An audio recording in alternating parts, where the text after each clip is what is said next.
Welcome to Scandal Water, where the tea is hot and the conversation lively. Your hosts, Candy And Ashley, will discuss a peculiar story somehow related to the entertainment industry. This podcast might not change the world, but it just might satisfy your thirst for an intriguing tale. Oh, it's that time of day. Tune in and hear what the ladies say. It's time to bend your ear when the silver screen appears. Stories about the stage and screen and everything in between. So come on and join the fun. The curtain opens in 3, 2, 1. Stories and scandal water, it's where you need to be. Stories and scandal water, let's pour you a cup of tea. Hey, Ashley. Happy New Year. Happy New Year, Candy. 2022. Hoping this is a really great year. I am hoping the same. Guys, honestly, on the day we're taping this, it is December 19th in the morning, but we know that this is going to come out on the first Tuesday in January. And we are 4th. That's right. When we are super excited about that. In fact, just a quick little recording note, since we're talking about how this is playing out, we do obviously have to record some of our episodes a few weeks in advance because Ashley has to work her magic with editing. Yes. She's so good at that. But I did have a friend and listener ask just a few days ago, hey, what about some of those older episodes that you guys taped like in the beginning? And, was Rudolph new or was it older? A lot of our episodes now are new. We actually only have 4 left. In the archive, so to speak. In the Disney vault, we've only got 4 left. The Scandal Water vault. There you go. We have 4 left that will be coming out. 2 of those you'll hear in January and 2 you'll hear in February. And then from that point on, it'll all be new. Yeah, it'll be post-launch. Exactly. We didn't get together as frequently as we are now, so we had only amassed about 12 episodes, and that got used up pretty fast. And then when we decided that we were going to do themes, our original goal was just to publish those first 12 episodes. Right. But then we kind of decided, we like themes better because we're very... I thought it would be cooler to have themes. So yeah, it's going to be interesting for me because 2 of our episodes are going to be now, and 2 of them we recorded, I think, last February. And I think you're going to be able to tell because one of the gifts that I picked up for Christmas was we took a trip to the coast, Charleston. We went and toured Charleston and Biltmore, and I came home and I was like, I live in Kentucky. As soon as I got to the coast and the ocean, everything in my sinuses cleared out, and as soon as we hit like the mountains, it felt like I'd been stung by a bumblebee. My friend Olivia was here and I came home. She's like, what happened to you? So I'm a little stuffy today. Sorry, guys. You sound fine. Oh, thank you. Thank you. But on that note, talking about, the new year and new recordings, we have some exciting new things planned for 2022. And we just actually opened a box of new merchandise. Yes, we did. We were in between recording sessions and we got a knock at the door and we have stickers. We have stickers and t-shirts. I'm excited about that. I love stickers. I like t-shirts too, but that's going to be neat. And we're going to try to figure out a way to sell some merch and maybe give away some merch. Oh, I know. Why don't we talk about the listener testimonials and the giveaways? Great. Okay. This episode actually was inspired by one of our listeners. Big shout out to Jonathan Mertz, who wrote in and gave us the suggestion for the topic. You'll hear this, of course, in just a few minutes.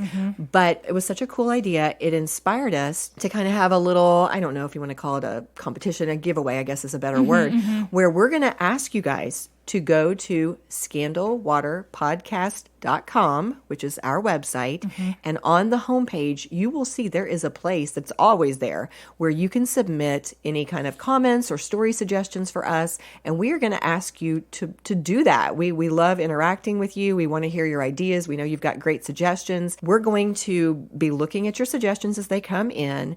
And every month that has a 5th Tuesday, that 5th episode will be a listener suggestions. So you'll get a shout out. We might send you a little sticker, some kind of little prize just for Participating and being chosen. Do you happen to have the list of the Tuesdays in front of you? They will occur on March 29th, May 31st, August 30th, and November 29th. Awesome. And remember that we need to know stuff ahead of time. You can't submit for something, whatever the March thing was in March. We'll need to know kind of next month or pretty soon. So make sure you go to scandalwaterpodcast.com. Give us those ideas. Also, we'll be doing a few other prize giveaways. In fact, we so appreciate when you give us those ratings and reviews. That means a lot to us. Yes. And so if you go to your podcatcher of choice, I know not all of them allow this, but Apple Podcatcher, for example, some of them do. If you go on and you give us a rating and review, 5 stars, we hope. we hope. But go on there, give us your rating and review, and once a month we will choose a winner to win a prize, whether a t-shirt or sticker, something of your choice. Sounds good to me. I would do it. All right. Well, are we ready to jump into the episode? I think so. I think we got all the business out of the way. Thank you guys for sticking with us, and I hope you all had a Merry Christmas and a Happy New Year. Absolutely. And let's jump into some scandal water. Jonathan, you gave us a pretty challenging topic. I am gonna say that. So before we jump in, let me just go ahead and put a disclaimer out there. It's not necessarily this part here at the beginning, but when we get more towards the end where Jonathan gave us a really specific focus that he was interested in hearing us explore, it gets a little legalistic and not my thing. I'm sure you did an amazing job. You do great research. We're all in this with you. We're supporting you. We support you, Candy. Thank you. But I also know we have some listeners with a law background. Kelly, I know you're one of them. And so, but we also say we don't know what we're talking about. We don't know what we're talking about. So you just disclaimer. you just let us know if I get something wrong and it'll be just fine. Okay. Yes. All right. So here we go. To get started, here's a question that we can both answer. All right. When you were a student in school, actually, at what point did you become aware of the issue of plagiarism? Do you remember, do you have any stories related to, plagiarism or getting caught cheating or being accused of cheating? I don't think so. I just know you would, I don't believe I ever did this, but you would copy homework. I happen to know what this topic is, and I've had to deal a little bit with it because of writing, and music is the worst, trying to get the rights to stuff. No, I don't think I ever dealt with it in school. Okay. I can remember in sixth grade science, as a matter of fact, I was asked to write a report. And I felt like I had done a really great job. Okay. I mean, I spent time on that report. Yeah. And I thought I had come up with, it was long. And, at that time I thought long meant great. Yeah. And so I was like, my teacher is going to be really pleased with me. And I did not get in trouble. Okay. But this was when I became aware of plagiarism, because she pulled me aside and she was like, Candy, what do these words mean here? And what about this part? What is that talking about? And I was not, able to answer her questions really well. Right. And she was finally like, where'd you get your information? And we looked at the source, and I thought that if I basically copied huge passages from my source or sources, but changed some of the words, that was okay. I remember but I changed words. But most all of it was theirs, Candy, is what she's telling me. Right. And she's like, and she let me redo it. I didn't get any trouble. It was a learning experience. That is good. That's good that she taught you something. Yeah, she did. And I wrote a new report, and I certainly, I got to do double the work, but I learned. Do you know do you remember what the report was on? Oh, it was something to do with bones, chicken bones or something. It was nothing that has served me well later in life. I would be interested to see what your wording of chicken bones would be. My lesson on plagiarism was way more valuable than whatever the topic was in science. Let's pretend it was chicken bones. Okay, I like that. There you go. So anyway, this is the topic that we're going to be digging into today, with our focus being on the entertainment industry. You just basically kind of hit on the fact that plagiarism and copyright, all of these things, they cross so many different I think forms of entertainment. Before you jump into it, we need to say why we're doing this, because January 1st is known as Public Domain Day. And it is, do you have what that means before I launch into it? Okay, so from what I remember about it, every January 1st, new works are released into the public domain, which means that you can now, as a consumer, you can take it and you can manipulate it, you can produce it, and there are no no, there's going to be no blowback on you. I don't remember. Oh, I think I made this joke in the gaslighting episode. The F. Scott Fitzgerald novel, one of his novels has come into the public domain, and I said I was going to change it to say... The Great Gatsby? The Great Gatsby, thank you, had come into the public domain. I was going to change it, nothing else, but just say written by Mr. Zelda Fitzgerald, which I could do. And there's a lot of Agatha Christie books. The Man in the Brown Suit is one of my very favorite Agatha Christie books, and I was going to give it to some friends last year for Christmas. I could not find her version because people have now taken it and they have redone the cover, and they can sell it. Wow. They can put it out there and they can sell it, and they can get the money from it. Sherlock Holmes, the Benedict Cumberbatch version, we all know that. In his version, he's a grumpy Sherlock, right? Which he kind of becomes as the series goes. He gets more mellow and becomes more lovable. Well, the Enola Holmes film, she's a fictional sister. Her brother is Sherlock in the film, and he's friendly and he's nice. And I believe that movie was in danger of being sued by the Sherlock estate because they said, you based his personality on the later works of Arthur Conan Doyle, and those are not yet in the public domain. Yeah. So I don't know what came of that, but I remember that they were in the potential of getting in trouble. You have pretty good background on this. And actually, the angle that you just took is basically what Jonathan's suggestion was to cover. He was really asking us to kind of dig into the issue of public domain and the Mickey Mouse Protection Act. And we're going to get to that. Okay. But I thought before we dove right into that we would kind of take the circuitous path. Very good. How about pulling out that word? I was thinking that the road less traveled. There you go. So we were just talking about, my school example and living there for just a moment in that school situation, that school setting. Did you know that Helen Keller was accused of plagiarism? I did. Yes. Tell me what you know about that. So what Helen did is she wrote a story for Mr. Anagnos, and he was really proud of the story, and he had it published. And it turns out that it was almost a verbatim copy of something that already existed. The Frost something. The Birdie and His Fairy Friends. Okay. By Margaret T. Canby. But she called it the Frost King. Hers was the Frost King. The Frost King. And he was very embarrassed, and it kind of severed the relationship between Annie and Helen and the Anagnos and that school, the Perkins School for the Blind, because he thought that she had cheated. And I think they investigated it, and they feel like she was probably read that story at a very young age. You know how you sort of don't realize you're being influenced by it, but you are influenced by it. And I don't think she got in any trouble. She had to apologize for it and rewrite it. Maybe I'm making that up based on what you had just said. But I do remember the incident being a real friendship ender for the two of them and the Anagnos. Yes, great memory. In the research I found, it said that this incident led to what she referred to as a trial, a 2-hour trial where she felt like she was being interrogated. They questioned her. By her teachers and the staff. And Annie did leave the school after that incident. It did, as you said, break that relationship. And Helen was said to have been so traumatized by the experience that she never wanted to write fiction again. Oh, I bet. That's why she lived in nonfiction. Oh, that's interesting.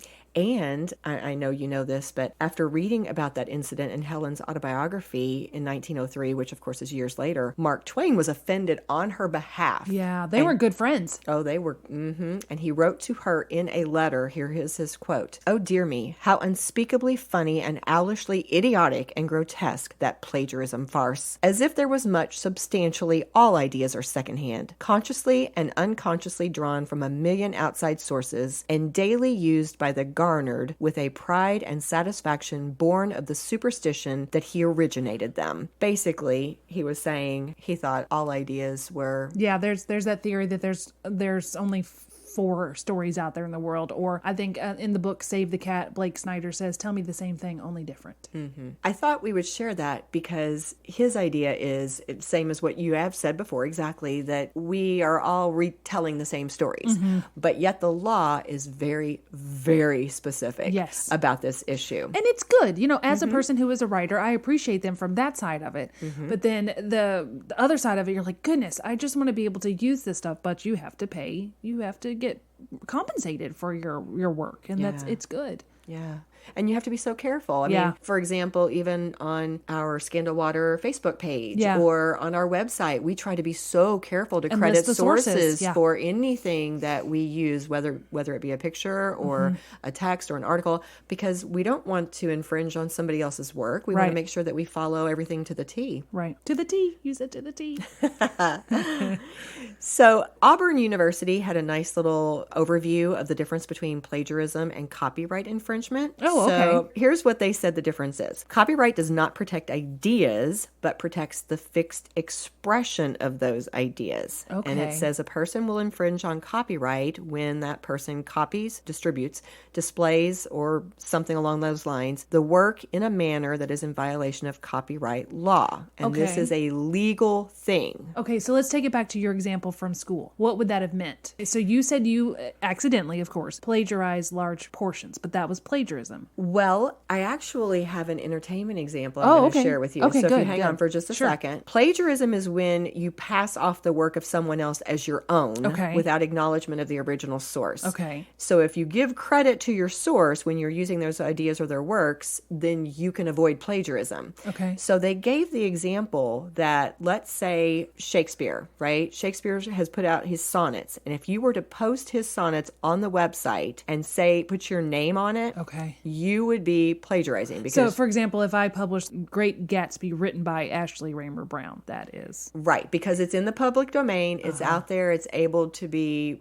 But I did not write it. but you did not write it and you're saying you did. Gotcha. Plagiarism. Gotcha. Now, if it is something that is copyrighted, let's say there is a top 40s song. So actually, Scott Fitzgerald is guilty of plagiarism all this time because Zelda wrote. No, I'm just saying. I'm picking on Scott. But if you took this top 40 song that is copyrighted Okay. and you put it on the website and you did give credit to the singer, but you did not have permission Gotcha. to use that, you have violated copyright Okay. protection laws.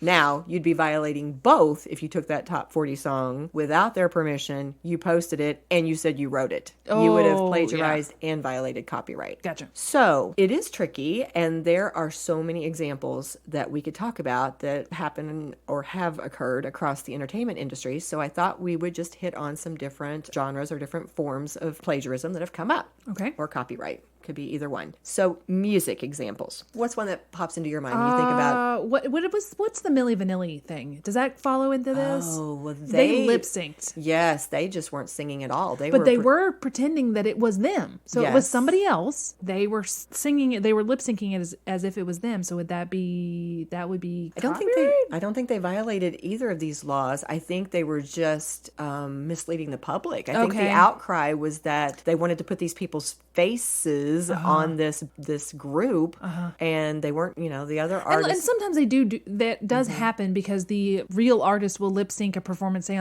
remember Ashley Simpson was lip syncing her performance on Saturday Night Live, but that was her own voice, though. yeah, it was her own voice. And sometimes you just do that because your throat may hurt or you're just doing the performance and you don't feel right. I don't know, whatever reason. Maybe you have social anxiety and you can't perform, so you're just lip syncing. That Right. I don't know. But the other one I thought of was, isn't there something with Ice Ice Baby and Under Pressure? Yes, absolutely. That was actually one of my top examples. Okay. Yeah. Vanilla Ice's 1990 hit was Ice Ice Baby. I probably can't even do that. That's probably an infringement. I don't even know.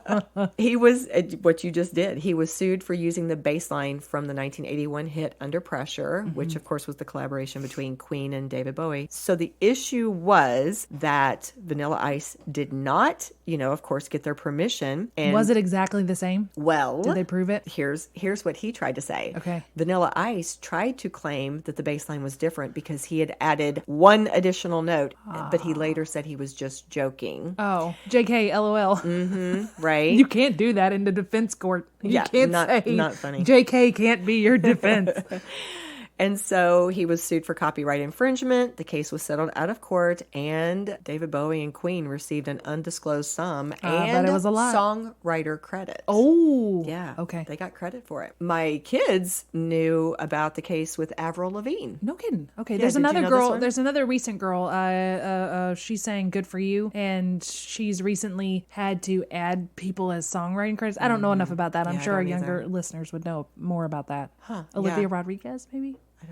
Okay, well, tell me what your kid said. This was the one that came to Camden's mind. He said, what about Avril Lavigne? Well, I looked it up. In 2007, she was sued for copyright infringement by the writers of the 1979 song, I Want to Be Your Boyfriend. They said that her song, Girlfriend, was a ripoff of their tune. The band that was suing her was called the Rubinos. That was their name. Just to give you a little bit of an idea, here's how her song went. Hey, hey, you, I don't like your girlfriend. No way, I think you need a new one. Okay. The Rubino song went, hey you, I want to be your boyfriend, trying to say I want to be your number one. Now, It almost sounds like a call and response. it's interesting. They actually had where you could listen to it in the article and you could hear them up against each other, and there definitely were similarities when you heard them. Now, what I thought was fascinating was in this NPR article that was covering this particular case, it said that in deciding a case like this, they had to dissect both songs. You would have to go sometimes down to note for note, measure for measure to either prove similarity or non-similarity. You would also have to find out things like, had Avril Lavigne ever heard this song before? And how could Had you she prove ever had that?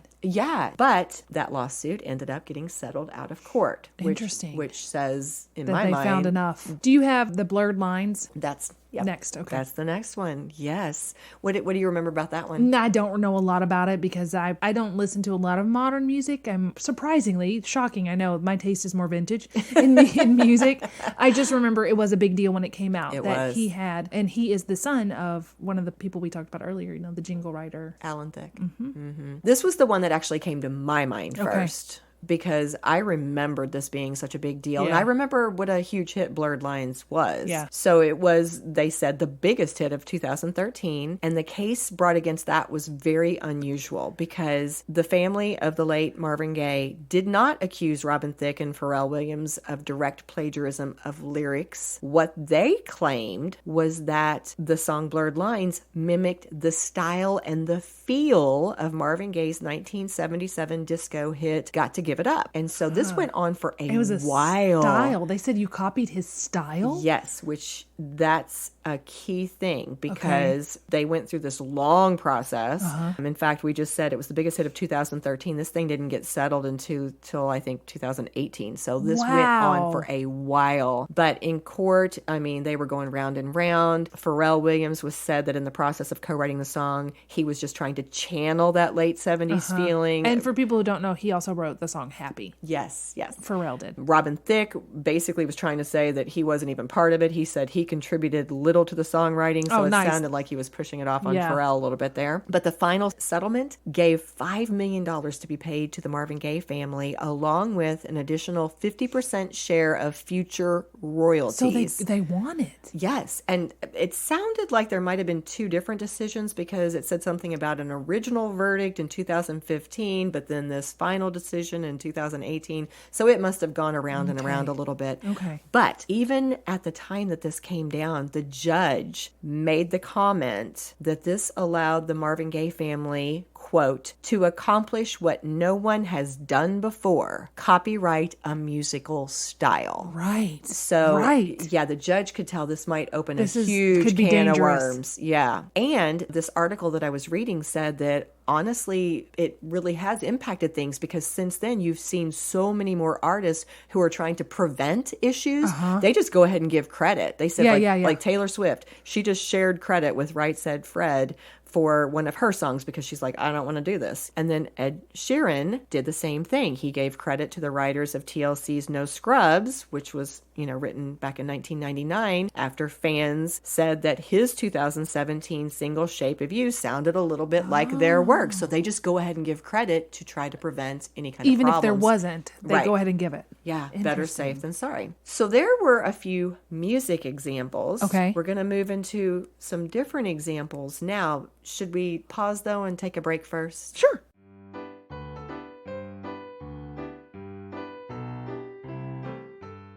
And we are back. With this issue of plagiarism and copyright infringement, we are now moving from music over into the world of the silver screen. All right.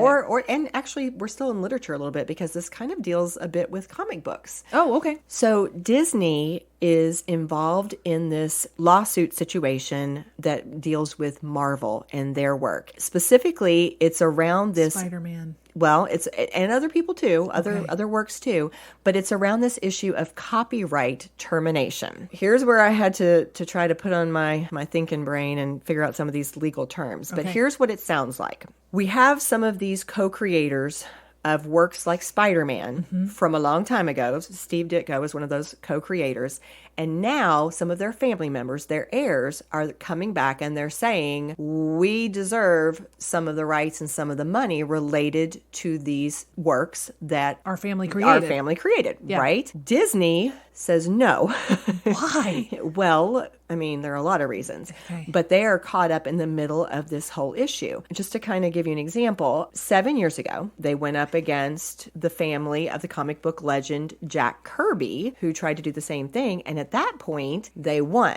Disney won. Disney won. So now some new situations are coming up, and they're back in this fight. So a little context. In the mid-1970s, Congress decided to allow authors or their heirs to reclaim rights once granted to publishers after waiting a statutory set period of time. Oh, I see. So, okay, a lot of the times the comic book creators would be working for a publishing house, so the rights would belong to the publishing house and not the creator. It was a work for hire, basically. You are 100% correct. Okay, It is all about that work for hire issue. Now, we're going to come into the other issue in a minute, that whole lengthening the copyright term that's going to deal with the Mickey Mouse Protection Act and the public domain. Okay. But right now, we're kind of living in this issue of the work for hire. Okay. The basic idea is that by waiting all this time, these authors have another chance at getting these copyright grants, you know. But the problem is it's tricky in lots of ways because you can't even in some cases really determine authorship because who did it? Right. Who created this? Because if it was a group of people who were working together,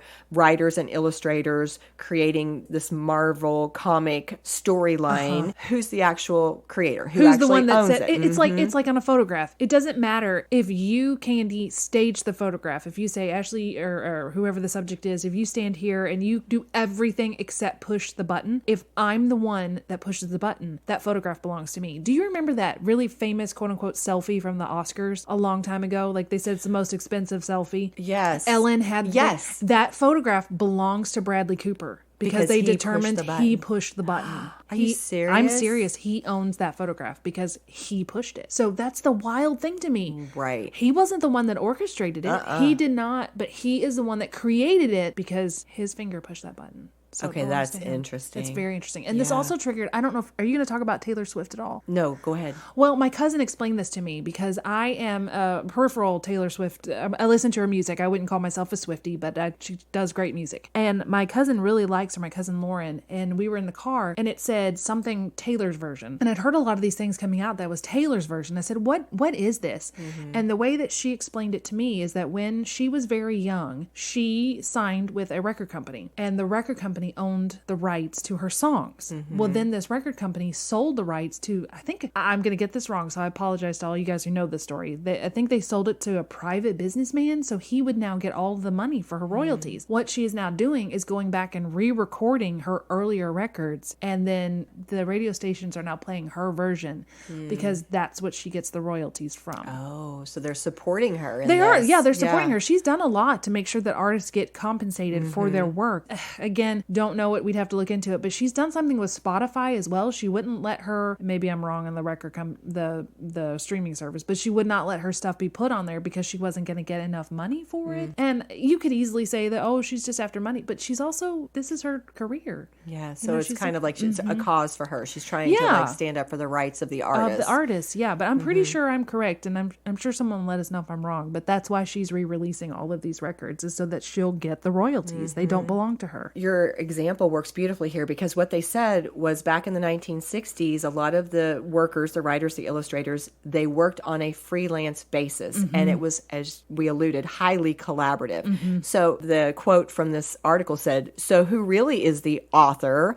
of a character like Spider-Man? Ditko, Stan Lee, Marvel, all of the above. Like, how do you determine that? Is it the person that said, let's name him Spider-Man? Right. Or is it the person that said, we're going to have a guy who wears a red and blue outfit? How do you narrow that down? Right. So they said these days, when a work is created as made for hire, that's the phrase, which means that the employer is deemed the author, they have a written document. It's very legal. Okay. It is very clear. But back in the 1960s, when everybody was operating in this way, When it was the Wild West. they were still under the copyright law from 1909. They did not have to have that kind of paperwork. Okay. So Disney believes, since all of these contributions by freelance writers and illustrators were done at Marvel's initiative, at that Marvel's expense, then they think these characters were authored by the company, not by those individuals.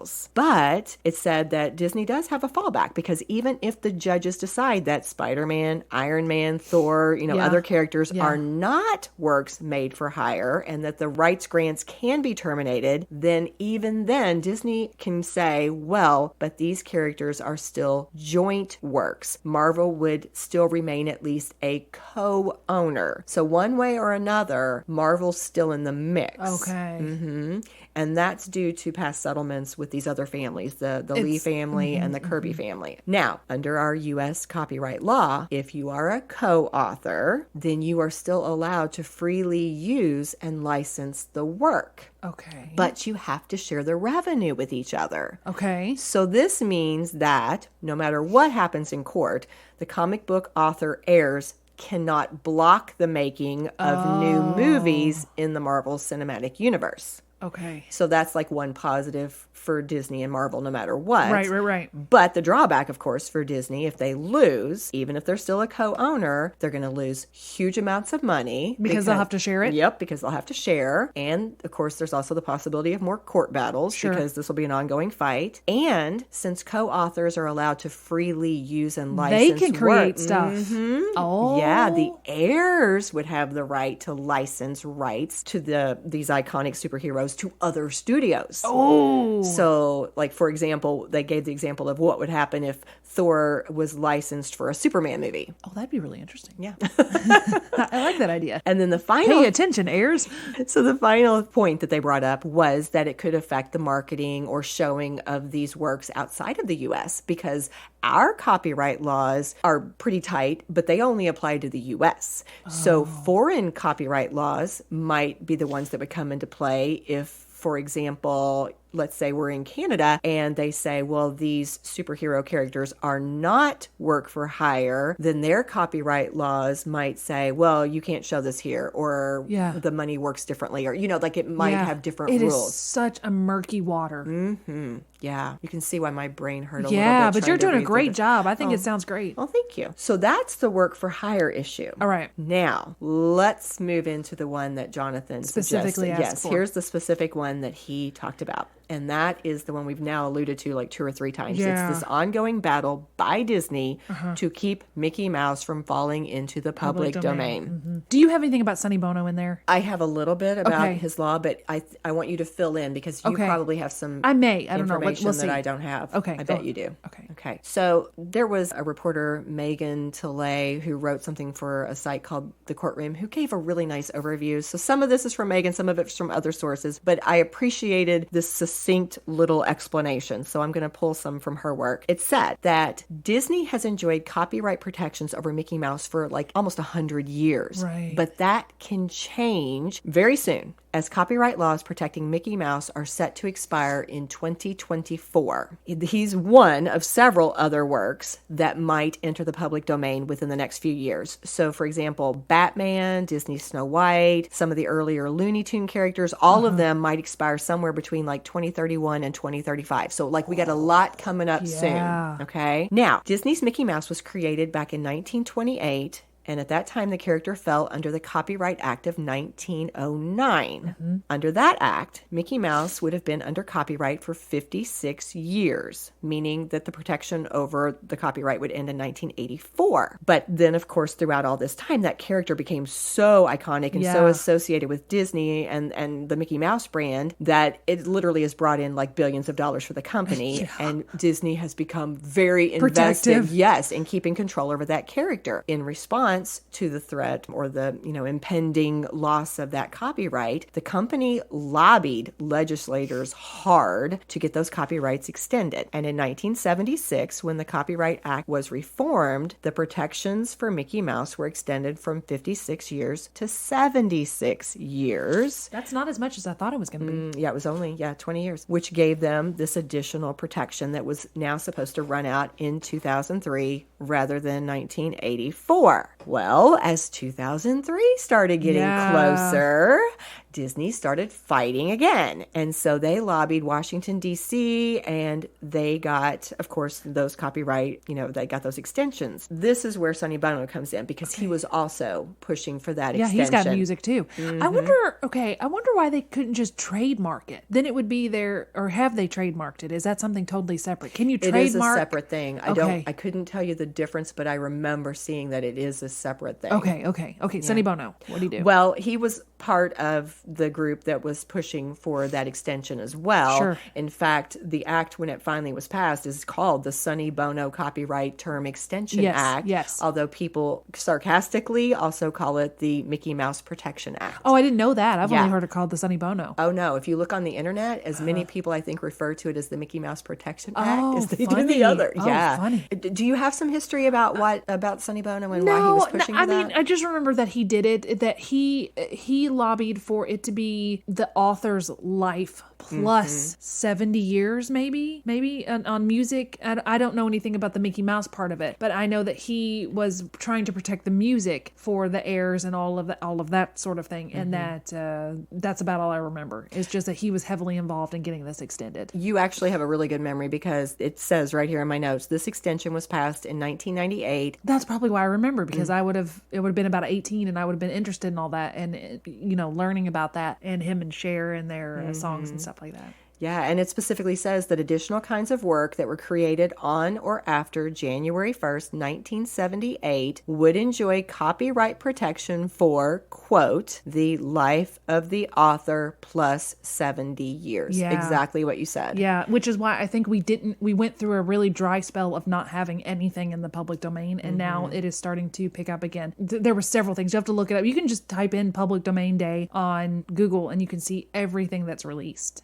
That's now allowable to be changed. I need to do that. Well, it also protects corporate works for 95 years from the year they were first published, or 120 years from the year that they were created, depending on whichever came first. Okay. So, I mean, we have like it's lifetimes.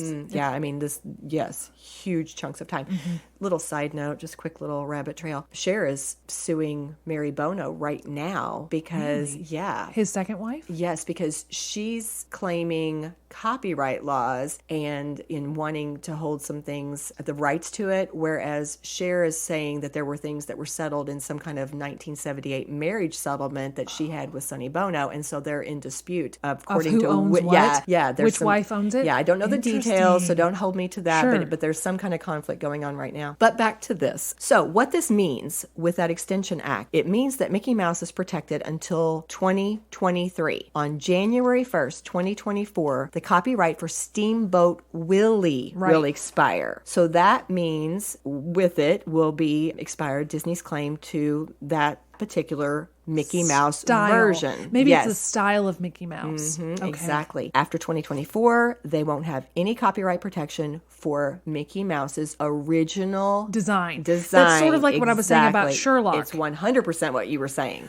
Okay. Yeah. It said that Disney will still own copyrights for the later versions. Okay. And it will also own Mickey-related trademarks, okay? Okay. And we'll come back to this again, but for example, I think the original version of Mickey Mouse did not have white gloves. Right. That particular, to the point of if you were to try to put a Mickey out there who had the white gloves, then you have violated, because the original version doesn't have that. Yep, exactly. What they said was that most copyrighted works become commercially worthless within a decade or two. Like, this is unusual stuff. You know, most of the time it doesn't even matter. Right. But with This is a multi-billion but company. with something like this that is still generating significant revenues 60 years later, 70 years later, it's huge. It's a really big deal. Now, here's what's happened in the meantime. It says nowadays we have this well-organized grassroots lobby against copyright expansion. Now we have like a bunch of people who are trying to lobby the other side. They say anti-expansion.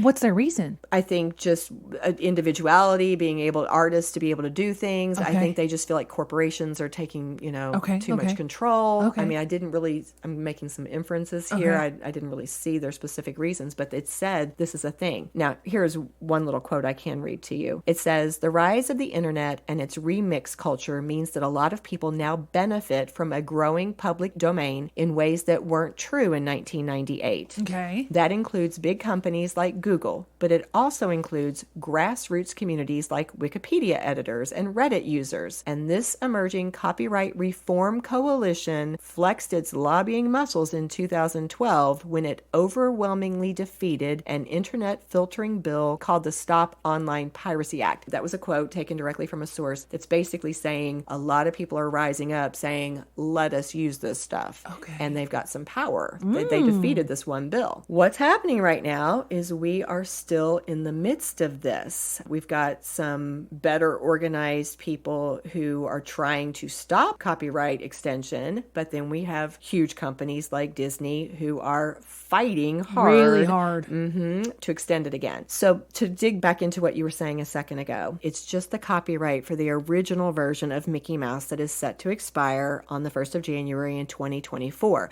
not the rights to the other versions. Okay. So it even gave some examples in this one source. It said, so let's say that you wanted to create a Mickey Mouse toy and you did not want to get authorization from Disney. You could do that in 2024, but only if your Mickey Mouse toy looked exactly like Steamboat Willie. Yep, the first one that is released. All right. Because anything that's modern Mickey is still protected. Okay. And then it talked about the example with the gloves, and the early Mickey Mouse cartoons were black and white. So if you wanted to make a Mickey Mouse toy with modern colors, you might have to carefully research when those colors first appeared, because it you'd might have to make be it black and white. Yeah. Wow. And all of the different changes with Mickey's appearance, like they're super subtle, but Disney would be protecting it. bet So they if did you that on crossed the purpose. line with, I bet they did that on purpose so that when the copyright would expire, that they would still have later versions that would still be protected. yeah. Disney. They went on to say, they gave your Sherlock Holmes example. Oh, really? Yes, that is actually in this article. And they talked about the same legal issues are going to arise with other characters like Batman, Superman, Bugs Bunny, Daffy Duck, all of those. When they fall into the public domain over the next 20 years, then these same battles, these same But they're disputes- anticipating that in 20 years, people are going to care. I mean, they might in 20 years, but some people may not know those characters, you know? They might not, but like But Batman... well, yeah, You sure, know, Batman. I mean- but maybe Bugs Bunny. We don't watch Looney Tunes as much anymore. They're not as big as they used to be. Yeah. I don't know. That's true. I mean, you don't know. But Batman, Superman, some of those, I think They it's a probably given. will be, yeah. For sure. That's kind of where we are right now. We don't know what's going to happen with this lawsuit. It's still in the works, but we're only 2 years away. Yeah. 2 years away. And I think I remember seeing, because I knew that Jonathan had asked for this, I think I remember seeing that people have already created works and you can go apply to purchase it, but you will not receive the work. I think can you go ahead and pay for it? You can pay for it and get a token. And get a token, right. So you can put in to buy something that has this Mickey Mouse design, but you're not going to receive the product for another 2 years. Yeah, you redeem it in 2024. And they refer to it as, I think, the famous mouse. They don't use the name. Yes. That's the Internet Collective MSCHF that's doing that. Wow. Yeah. And people are buying it. Yeah. Amazing. Ooh. Well, that was a technical one. Oh, you did amazing. Well, thank I followed it. It was interesting and engaging. Well done. Armchair Psychologist. For our Armchair Psychologist segment, what are your thoughts? Do you feel like, are you pro-Disney on this? Are you on the side of the... I don't know. Let's walk through these waters. Okay, so you and I have both written things. Mm-hmm. I have written plays. You have written novels. Novel, right? Yeah. Couple novels. How would we feel if in 50 years, so in our lifetime, people could take the stuff that we had made and they can now start profiting off of it? We would not be happy about it. Not happy at all. Not happy at all. But yet we, looking back at old works, like, oh, I really want to do something with somebody else's work. Or it all seems good until you look at it, until you have a vested interest in it. It gets frustrating for me as a person who writes plays but cannot write music. I wish I was given that skill. I wish I was, but I just was not granted that. And so it's hard because there's so much music that you find that you go, this would be perfect in this part. Right. But you can't license the rights, or it's too expensive, right. or, and I understand it's their work. So I don't know the happy medium there. I want my work to be protected, but I also want access to that. Maybe it is the lifetime, maybe the lifetime plus X amount of years. And after that, then, you know what, just put it out in the world. And I'm just grateful that people are going to still, as long as my name would be attached still to getting it. Credit. Yeah, I think that would be maybe the best of both worlds. If your name remains attached to it, and at least it's something that you've left in the world, and it can be like your legacy, even if you're not receiving money for it, or like the splitting. Just make sure my heirs get something, acknowledgement, and that this family line is still there. Then that would be okay. I don't know. I'm just sort of talking this through as I'm doing it. But in my own case, maybe I would be grateful. My lifetime, I get the proceeds. Right. A certain amount of years after my lifetime, my heirs would get 100% of the proceeds. But then, because we have such a short memory, I think I would just be grateful to be remembered past that point. What do you think? Well, I mean, that makes sense to me. I'm stuck, I think, with the other scenario. Like, what if it is a collaborative effort? Yeah, what right. if four of us sat down and wrote this amazing work that did really well? I think you would have to do have something, like, would we all have to agree? I think so. I think you would. I think you'd have to have the contract and say, this is only the four of us. We have to make group decisions, which is why it gets complicated. Sure. But I think that's the only fair thing, unless three of them go, I'm fine with it. If you ever do something with it, just put in the contract, I get 10%, but you do whatever you want with it. Right. I don't feel motivated. I just don't want to be involved in this. I'm happy to have helped you create. But that's also part of why I am people have worked with me. I'm kind of like this credit policeman. Or if you worked on something, if you contributed at all, I want your name in the credits, because I know what it feels like not to get credit for an idea, because that's happened to me before, where you've not even given someone an idea, you've collaborated, right, and then it's been taken and used, and you go, but that was my idea, and it feels like this, oh, you took a part of my soul and you are now marketing that, and I didn't give you permission to do that. I thought it was just a conversation or whatnot. So it's made me very protective of ideas. I agree with you on that. I also have so much respect for creativity and ideas. I try to be conscious of giving credit to the people who offer those things, because it's so valuable. Yeah, it is. And it's such a highly intellectual, such a highly skilled thing to be able to come up with that. I mean, you just don't want to steal that from somebody. You don't want to take that away from somebody. Like I said, it feels like it's a piece of their soul or a piece of them. Yeah. And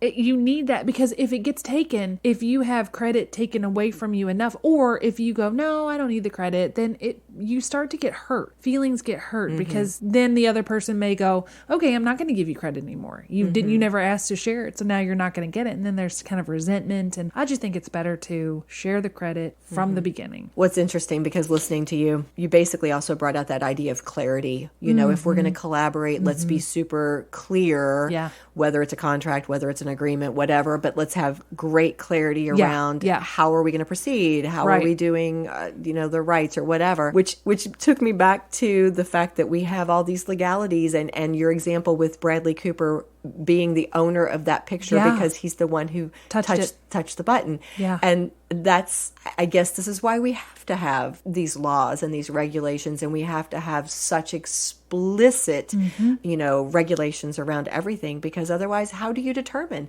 I'm still kind of stuck on that. If it's Marvel, if it's whatever company, and these people created it for them, but yet they were freelance. Right. They were individuals who were writers, who were artists, who were, whatever it may be. Like, how do you determine that if you don't have an ironclad contract? You would have to have a contract. Right. You would have to. Yeah. Marvel would have to say that whatever you create under us is ours. It's our intellectual property, and then you would have no recourse. You either agreed to it and you signed that contract, or you left and you did your own thing. Yep, right? and good luck, because you're not Marvel. Right. That's what it is. It's hard. It is so it might be hard. the trade-off. Because I did this for Marvel, now I have this renown, I have this fame, my name is out there, I have the ability maybe to get other jobs or you know whatever. what? It's sort of like, let's put it down to regular people like you and I. It's sort of like if you make an independent film, which I have, and if you decide to go with a distributor, or if you write a book and you decide to go through traditional publishing, which is you go through a publishing house versus self-publishing. It is, if you have a distributor, you get that instant recognition, which we had. Our first film was distributed and it ended up on television, lots of different places. But the distribution company, because they did most of the work, ended up with the bulk of the profits. And that's the trade-off. Right. Now, the second film was independently produced, and we would get more of the profits, but it's less well known. Right. And so the same with books. If you self-publish, there's sort of this, people they're getting better about it now, but they kind of poo-poo self-publishing. Oh, you just self-published. It's really hard to self-publish, but you will get a larger amount of the proceeds. However, even if you list it on Amazon, they're going to get up to 50% of the proceeds. You may say, why is a book $19.99 on here? Well, it's $19.99 so that the author can get $4. Right. Goodness. This is complicated It stuff. is very complicated, yes. And it's stuff you don't even think about. No. Until you jump into these worlds and go, oh gosh, why am I in this world?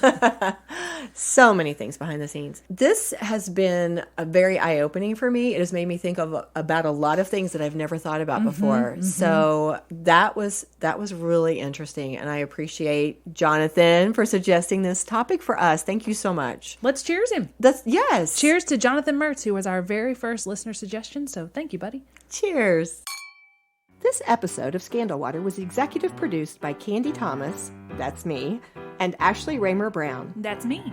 It was researched and written by Candy Thomas and edited by Ashley Raymer Brown. All music was written, composed, performed, and mixed by Josh Martin.